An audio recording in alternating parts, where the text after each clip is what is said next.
ഇത് ഞാൻ കഴിഞ്ഞ ദിവസം എൻ്റെ ഫ്രണ്ടിൻ്റെ വീട്ടിൽ ചെന്നപ്പോൾ കണ്ടൊരു കാഴ്ചയാണ്. ഇപ്പോൾ എപ്പോഴും ഇങ്ങനെ കത്തിക്കണം. അപ്പോൾ ഞാൻ ഓർത്ത് സ്വാഭാവികമായിട്ട് കൊതുകീരി വല്ലതും കത്തിച്ച് വെച്ചായിരിക്കും. അപ്പോൾ ഇതിരിക്കണ ഒരു സോഫയിലുണ്ട്, കത്തി പിടിച്ച പ്രശ്നം കൊണ്ടിരിക്കും. ഇത് ഇപ്പുറത്ത് നോക്കിക്കഴിഞ്ഞാൽ ഒരു 2-3 പേജേ കത്തിയിട്ടുള്ളൂ. പക്ഷേ ഈ നാട്ടുഭാഗത്ത് നല്ലോണം കത്തിയിട്ടുണ്ട്. അപ്പോൾ എൻ്റെ ഫ്രണ്ടാണെങ്കിൽ കുറച്ച് ദിവസമായിട്ട് വീട്ടിലുണ്ടായിരുന്നില്ല. ആൾ ഹോസ്പിറ്റലും കാര്യങ്ങളൊക്കെ ആയിട്ട് ഇങ്ങനെ ഇതായിരുന്നു. അപ്പോൾ തിരിച്ച് വീട്ടിൽ വന്നപ്പോൾ ഞാനൊന്ന് കാണാൻ ചെന്നപ്പോഴാണ് ഈ ഒരു കാഴ്ച ഞാൻ കണ്ടത്. അപ്പോൾ ഇത് ഞാൻ കണ്ടിട്ട് മൈൻഡ് ചെയ്തില്ല ആദ്യം.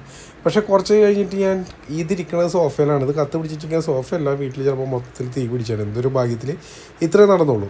അപ്പോൾ ഞാൻ കുറച്ച് കഴിഞ്ഞ് മേളിലേക്ക് എന്തോ അറിയാണ്ട് ഇങ്ങനെ നോക്കിയപ്പോൾ ഈ പേപ്പർ ആദ്യം എവിടെ ഇരുന്ന് വെച്ചാൽ അതിൻ്റെ നേരെ ഓപ്പോസിറ്റ് മുകളിലായിട്ട് ഒരു ഹോള് എന്തോ ഉരുകി വീണവരെ. അപ്പോൾ ഞാൻ അങ്ങനെ പുള്ളിയായിട്ട് ചർച്ച ചെയ്തപ്പോഴാണ് പുള്ളി പറഞ്ഞാൽ ഓപ്പോസിറ്റ് അമ്പലം ഉണ്ടല്ലോ, ഇനി അതിൻ്റെ ഓടിൻ്റെ ഇടയിൽ കൂടി വല്ലതും എന്തെങ്കിലുമൊക്കെ പൊട്ടിച്ചപ്പോൾ വീണാണ്.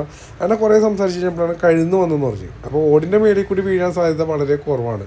പക്ഷേ ഈ കഴുന്ന് വരുമ്പോൾ ഈ ഗുണ്ട് പൊട്ടിക്കുമ്പോൾ ഇത് ഗുണ്ടിൻ്റെ ഉള്ളിലുള്ള പേപ്പറാണ്, ആർക്കെങ്കിലും അറിയാമെങ്കിൽ ഒന്ന് കമൻറ്റ് ചെയ്യണം കേട്ടോ.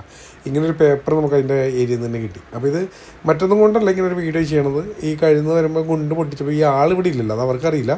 പക്ഷേ ഈ പൊട്ടിച്ചപ്പോൾ ചിലപ്പോൾ ആയിരിക്കാമെന്ന് ഞാൻ പറഞ്ഞാണ് ഈ ഓടിൻ്റെ മതിലിൻ്റെ ഗ്യാപ്പിൽ കൂടി ഉള്ളിലോട്ട് പോയിട്ടുണ്ടാകും. അങ്ങനെ ആ ഷീറ്റിൽ ഇരുന്നിട്ട് അത് കത്തി ഉരുകി വീണായിരിക്കും. എന്തായാലും വേറൊന്നും വന്നില്ല.